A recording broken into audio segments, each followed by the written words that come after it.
One of the most common persuasion tactics in politics and media is repetition. Political campaigns and bad actors often repeat the same phrases again and again because it works. It's called the illusory truth effect. If you hear something enough, it becomes familiar, and familiarity makes it sound true. It doesn't mean you automatically 100% believe in something when you've heard it more than once. But when you haven't researched an issue, the view you've heard the most is the one you're likely to settle on.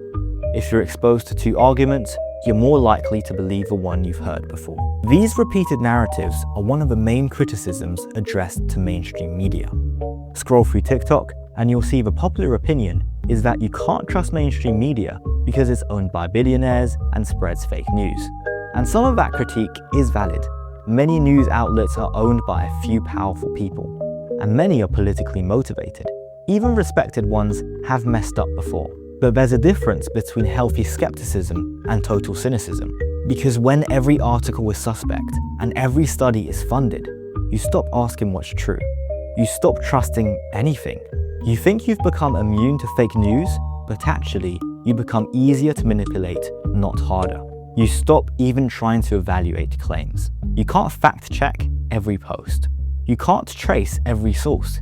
Even a true fact can be misleading depending on what's left out, how it's framed, and what conclusion you're nudged to draw. On top of that, as we've just seen, you yourself are very biased. This is the real challenge of media literacy. What this is really about is epistemology, the study of how we know what we know. Every epistemological system relies on assumptions. Take science, for example.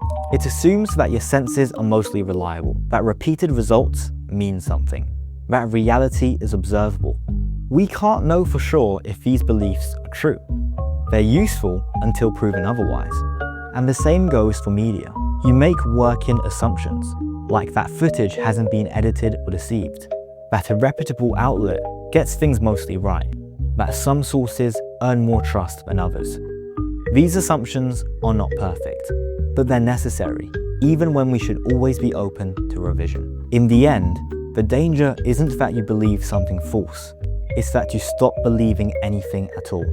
And when your brain, the storytelling machine, gives up on even trying to make sense of a world, when it replaces curiosity with nihilism, that's when they win. You can't be right all the time. That was never possible.